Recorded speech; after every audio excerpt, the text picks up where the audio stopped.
Good morning students. BSc third year में BSc BEd third year में zoology में इसके अंदर आपके नेक्स्ट टॉपिक जो है कल स्टार्ट किया था, जिसे कहा जाता है एंडोक्राइन ग्लैंड्स या जिसे कहा जाता है अंतःस्रावी ग्रंथियाँ।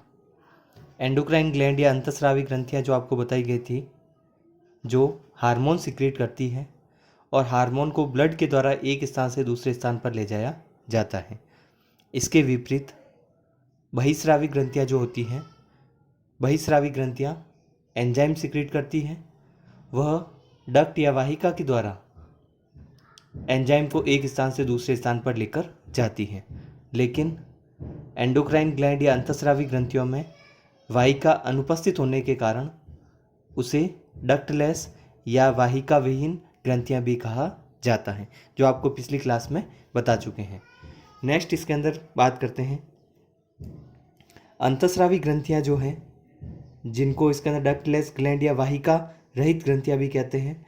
तो अंतःस्रावी ग्रंथियों का अध्ययन, तो अंतःस्रावी ग्रंथियां और उसके जो हार्मोन हैं, दोनों का जो अध्ययन किया जाता है उसे कहा जाता है अंतःस्रावी विज्ञान, या जिसे कहा जाता है एंडोक्राइनोलॉजी। तो एंडोक्राइनोलॉजी या अंतःस्रावी विज्ञान जो है, किसे कहा जाता है? अंतःस्रावी ग्रंथियां और उसके हार्मोन का अध्ययन करना। हार्मोन शब्द का प्रयोग सबसे पहले इसके अंदर किया गया था, वैज्ञानिक के द्वारा किया गया था 1904 में। और कौन कौन से वैज्ञानिक थे? विलियम बेलिस, और दूसरे थे इसके अंदर कह सकते हैं अर्नस्ट स्टार्लिंग। तो अर्नस्ट स्टार्लिंग और विलियम बेलिस ने इसके अंदर हार्मोन जो शब्द है, जो कि इसके एंडोक्राइन ग्लैंड के द्वारा सिक्रेट होने वाले रासायनिक पदार्थ होते हैं, वह शब्द का प्रयोग इसके अंदर सबसे पहले 1904 में इसके अंदर दो वैज्ञानिकों के द्वारा किया गया था। हार्मोन जो वर्ड है, ये ग्रीक शब्द इसके अंदर कह सकते हैं हार्मोन से लिया गया है, और हार्मोन का अर्थ होता है इसके अंदर टू एक्साइट या सक्रिय करना। किसी भी इसके अंदर ग्लैंड्स को या ऑर्गन को सक्रिय करने का कार्य इसके द्वारा किया जाता है, इसके कारण इसको हार्मोन इसके अंदर कह सकते हैं। सबसे इसके अंदर ये हार्मोन जो वर्ड बना है, और जो कि इसके अंदर कह सकते हैं एक रासायनिक पदार्थ है, अंतःस्रावी ग्रंथियों के द्वारा सिक्रेट होता है। अंतःस्रावी ग्रंथियों में इसके अंदर हार्मोन का निर्माण, अंतःस्रावी जो ग्रंथियां उसमें हार्मोन का निर्माण अलग स्थान पर होता है, या जिसे कहा जाता है अलग ऑर्गन में होता है। एक ऑर्गन में होता है, लेकिन इसके अंदर उसका उपयोग जो होता है अलग ऑर्गन या अलग इसके स्थान पर होगा। तो इसमें कहा जा सकता है कि ब्लड के द्वारा जब हार्मोन को एक स्थान से दूसरे स्थान पर इसलिए लेके आते हैं क्योंकि एक ऑर्गन जहाँ पर इसका निर्माण हो रहा है वहाँ पर इसका उपयोग नहीं होगा, इसका उपयोग वहाँ से दूरस्थ स्थान पर या किसी दूसरे ऑर्गन में होता है। तो क्या जा सकता है कि हार्मोन जो है फॉर्म एट वन प्लेस और organ and use at distant और अदर इसके अंदर प्लेस और ऑर्गन। लेकिन बहिस्रावी ग्रंथियाँ क्या होती है? जो एंजाइम सिक्रेट करती है, और एंजाइम जो है वह उसका निर्माण जो होगा इसके अंदर उसी स्थान पर या उसके पास ही किसी ऑर्गन में यूज़ हो जाता है, और वो भी इसके अंदर डक्ट के द्वारा सिक्रेट किया जाता है। ब्लड के द्वारा इसके अंदर कह सकते हैं इसको एक स्थान से दूसरे स्थान पर नहीं ले जाया जाता है। तो कहा जा सकता है कि बहिस्रावी ग्रंथियों के द्वारा एंजाइम सिक्रेट होते हैं, जो कि इसके अंदर दूरस्थ स्थान पर नहीं होते हैं, पास में ही होते हैं। और एंडोक्राइन ग्लैंड के द्वारा हार्मोन सिक्रेट होते हैं, वह एक स्थान पर जहाँ पर बनेगा वहाँ पर इसका यूज़ नहीं होता है, दूसरे स्थान पर यूज़ होता है। तो इस प्रकार इसके अंदर कह सकते हैं बनने और उसका यूज़ जो होता है अलग अलग स्थान पर होता है, तो वो एंडोक्राइन ग्लैंड होती है। और बहिस्रावी ग्रंथियाँ जो होती है उसमें इसके अंदर कह सकते हैं उसी स्थान पर या डिस्टेंस इसके अंदर कह सकते हैं ज़्यादा नहीं होती है, नियर अबाउट या पास में इसके अंदर कह सकते हैं इसका यूज़ हो जाता है। आगे अब बात करते हैं एंजाइम और हार्मोन जो है उसमें क्या डिफरेंस पाया जाता है, क्या अंतर पाया जाता है उसके बारे में। सबसे पहला अंतर होता है एंजाइम और हार्मोन में। हार्मोन जैसे अभी बताया आपको जिस ऑर्गन में बनते हैं, दूसरे ऑर्गन में या अंग में इसका कह सकते हैं इसका उपयोग होता है, अपना कार्य करते हैं। तो इसका कार्य जो होता है उस इसके अंदर कह सकते हैं ऑर्गन में नहीं होगा जहाँ पर उसका निर्माण हो रहा है। तो जिस ऑर्गन में इसके अंदर कह सकते हैं बनेंगे, इससे दूर दूसरे ऑर्गन में इसका निर्माण होता है। उसके अलावा हार्मोन शरीर की आवश्यकता के अनुसार ब्लड में सिक्रेट किए जाते हैं। शरीर की आवश्यकता के अनुसार सिक्रेट होते हैं, हर समय इसके अंदर कह सकते हैं ब्लड में इसके अंदर कह सकते हैं नहीं रहते हैं। जब आवश्यकता होगी उस समय ही सिक्रेट किए जाते हैं। उसके अलावा हार्मोन के बारे में और एंजाइम में इसके अंदर एक महत्वपूर्ण अंतर और कौन सा होता है? तीसरा हो सकता है कि संरचनात्मक रूप से जो एंजाइम्स होते हैं, एंजाइम इसके अंदर आपने पढ़े होंगे, तो एंजाइम क्या होता है इसके अंदर प्रोटीन से बने होते हैं, लेकिन संरचनात्मक रूप से हार्मोन जो है प्रोटीन नहीं होते हैं। यह हार्मोन इसके अंदर कह सकते हैं क्या होंगे? कम अणुभार के, या लो मॉलिक्यूलर वेट के छोटे जो प्रोटीन हो सकते हैं, छोटे पॉलीपेप्टाइड हो सकते हैं, या इसके अंदर स्टेरॉयड हो सकते हैं, या एक सिंगल जो अमीनो एसिड होता है वह भी हार्मोन का कार्य कर सकता है। तो जैसे अमीनो एसिड या पॉलीपेप्टाइड या छोटे प्रोटीन, स्टेरॉयड, ये जो हार्मोन का कार्य करते हैं, इसके विपरीत जो एंजाइम होते हैं केवल प्रोटीन के मिलकर बने हुए होते हैं। तो ये भी इसमें एक अंतर पाया जा सकता है। हार्मोन का मुख्य कार्य होता है शरीर में स्थिर वातावरण को मेंटेन करके रखना। वातावरण मतलब टेम्परेचर है या पीएच है, सभी को मेंटेन करके रखने का कार्य हार्मोन के द्वारा किया जाता है। क्योंकि टेम्परेचर इंक्रीज करना या कम करना, पीएच को मेंटेन करके रखना, टिश्यू फ्लूइड में इसका आयन की कंसंट्रेशन को मेंटेन करके रखना, ये सभी कार्य जो होते हैं कांस्टेंट एनवायरनमेंट कहलाते हैं या स्थिर वातावरण कहलाते हैं, जो कि हार्मोन के द्वारा किए जाते हैं। तो इस प्रकार इसके अंदर जो टर्म्स है दी गई है कि स्थिर वातावरण को मेंटेन करके रखना, इस वर्ड का इसके अंदर कह सकते हैं जो मीनिंग होता है या स्थिर वातावरण को मेंटेन करके रखना इसके अंदर क्या कहलाता है। फिजियोलॉजिस्ट ने बताया था इसके अंदर, वॉल्टर कैनर ने ये बताया था कि शरीर में स्थिर वातावरण को मेंटेन करके रखना, इसके अंदर इस टर्म्स को कहा जाता है होम्योस्टेसिस। होम्योस्टेटिस वर्ड स्टेसिस इसके अंदर वर्ड क्या होता है, जो कि इसके अंदर वॉल्टर कैनर ने दिया था। किस लिए दिया था? ये हार्मोन जो होता है वह जंतु के शरीर में या मनुष्य में स्थिर वातावरण को या कांस्टेंट एनवायरनमेंट को मेंटेन करके रखता है। मतलब ब्लड को पीएच को बनाकर रखता है, टिश्यू फ्लूइड के पीएच को बनाकर रखता है, आयन की कंसंट्रेशन को मेंटेन करता है। तो कांस्टेंट एनवायरनमेंट या जिसे कहा जाता है स्थिर वातावरण को स्थिर बनाकर रखना या मेंटेन करके रखना जो होता है उसे होम्योस्टेसिस कहा जाता है। और ये वर्ड दिया गया था किसके द्वारा? इसके अंदर वैज्ञानिक, इसके अंदर वॉल्टर कैनन के द्वारा। अब बात करते हैं मुख्य अंतस्रावी ग्रंथियां कौन सी होती हैं और उसके क्या क्या कार्य होंगे, उसके बारे में आपको डिटेल में बताएंगे। तो मेजर जो एंडोक्राइन ग्लैंड मनुष्य के शरीर में पाई जाती हैं वह कौन कौन सी हो सकती हैं? फर्स्ट होती है पिट्यूटरी ग्लैंड या पीयूष ग्रंथि। सेकंड होगी इसके अंदर कह सकते हैं थायराइड ग्लैंड, थायराइड ग्रंथि। उसके सामने जो ब्रैकेट में लिखे गए हैं वो उसके नंबर हैं, कितनी संख्या होती है इसकी। पीयूष ग्रंथि एक होती है, थायराइड ग्रंथि भी एक होगी।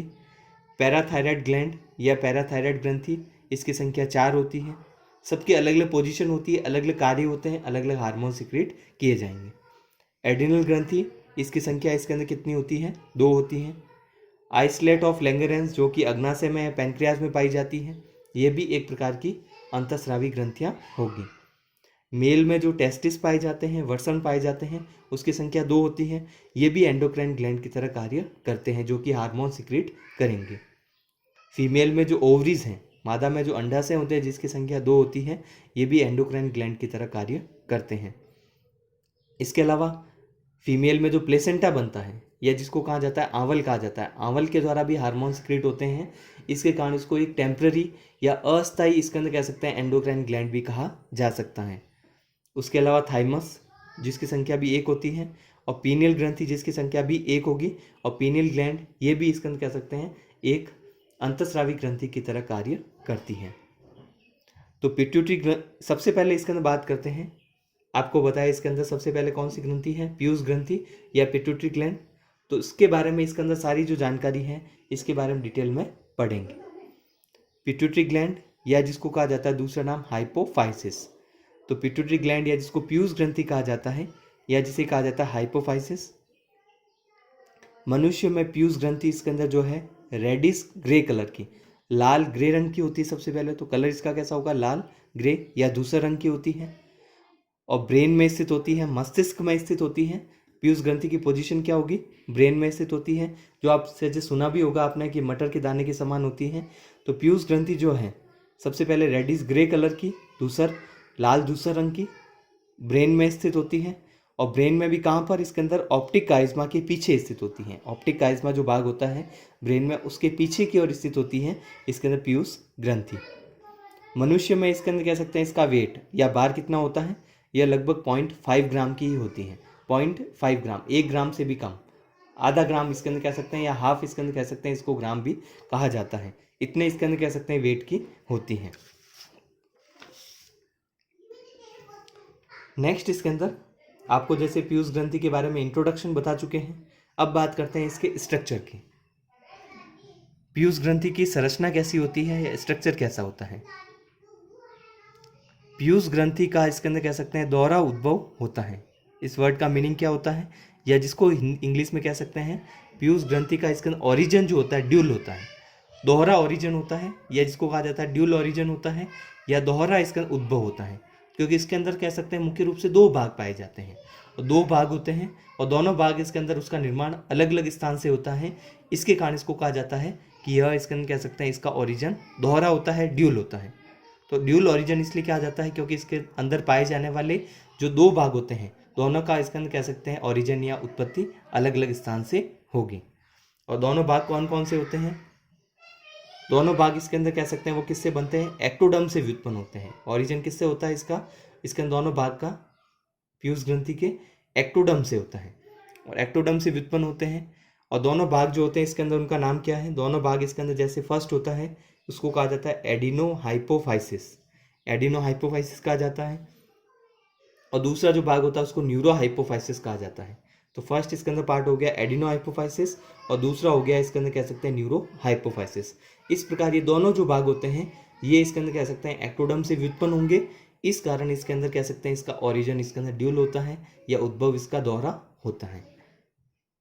तो एडिनो हाइपोफाइसिस जो आपको बताया, और न्यूरो हाइपोफाइसिस, दो भाग इसके अंदर कह सकते हैं पिट्यूटरी ग्लैंड या पीयूष ग्रंथि की संरचना में पाए जाएंगे। तो इसमें एडिनो हाइपोफाइसिस जो किससे बनते हैं, बक्कल कैविटी या जिसको कहा जाता है मुख गुहा की रूफ या छत से एक उभार या आउटग्रोथ के रूप में निकलते हैं, जिसे इसके अंदर कह सकते हैं कहा जाता है रात के पाउच। इसको इसके अंदर क्या कहा जाता है, रात के पाउच। तो दो भाग होते हैं, उसमें से पहला जो भाग है एडिनो हाइपोफाइसिस किससे बनता है, बक्कल कैविटी या मुख गुहा की छत से। तो बक्कल कैविटी की रूफ या छत से इसके अंदर एडिनो हाइपोफाइसिस बनता है, और उससे बनता है किस रूप में, एक आउटग्रोथ या उभार के रूप में बनता है। और इस उभार को इसके अंदर कह सकते हैं कहा जाता है रात के पाउच। और ये रात के पाउच जो उभार है वह किसका निर्माण करता है, एडिनो हाइपोफाइसिस का। तो रात के पाउच क्या है, एक आउटग्रोथ होता है जो बक्कल कैविटी की छत से निकलता है। दूसरा इसके अंदर भाग जिसको न्यूरो हाइपोफाइसिस कहते हैं। तो न्यूरो हाइपोफाइसिस जो भाग होता है वह किससे बनता है, तो फर्स्ट एक पार्ट हो गया एडिनो हाइपोफाइसिस, बक्कल कैविटी या मुख गुहा की छत से बनेगा। न्यूरो हाइपोफाइसिस बनता है अग्र मस्तिष्क या जिसको कहा जाता है फोर ब्रेन से। तो एक तो मस्तिष्क से बनता है, दूसरा बक्कल कैविटी से बनता है। तो एडिनो हाइपोफाइसिस जो भाग है वह बक्कल कैविटी से बनेगा। और न्यूरो हाइपोफाइसिस जो भाग होता है किससे बनता है, ब्रेन से बनता है। और ब्रेन के कौन से भाग से, अग्र मस्तिष्क या जिसको इसके अंदर कहा जा सकता है फोर ब्रेन। उसमें जो सेकंड पार्ट होता है जिसको डायनसिफेलॉन कहते हैं, डायनसिफेलॉन से नीचे इसके अंदर एक गुबार के रूप में, या जिसको डाउन ग्रोथ कहते हैं, उसमें आउट ग्रोथ के रूप में निकल रहा था, ये नीचे इसके अंदर ग्रोथ के रूप में या वृद्धि के रूप में निकलता है, जिसके कारण इसको डाउन ग्रोथ कहा जाता है, उसके रूप में इसके अंदर बनता है। तो एडिनो हाइपोफाइसिस का निर्माण इसके अंदर जो है वह बक्कल कैविटी से होता है, और न्यूरो हाइपोफाइसिस का निर्माण फोर ब्रेन या अग्र मस्तिष्क के डायनसिफेलॉन भाग से होता है। एडिनो हाइपोफाइसिस जो है बनने के बाद एक ये भी इसके अंदर कह सकते हैं आपको संरचना में ध्यान रखना है। सबसे पहले एक तो ड्यूल ओरिजिन होता है, वो आपको पढ़ चुके हैं। उसके बाद में वो दोनों भाग किससे, एक्टोडर्म से बनते हैं। दो भाग कौन कौन से, एडिनो और neuro hypophysis. Adeno hypophysis buccal cavity से आउटग्रोथ के रूप में, और न्यूरो हाइपोफाइसिस जो है वह डायनसिफेलॉन जो कि फोर ब्रेन या अग्र मस्तिष्क का भाग है उससे डाउन ग्रोथ के रूप में बनता है।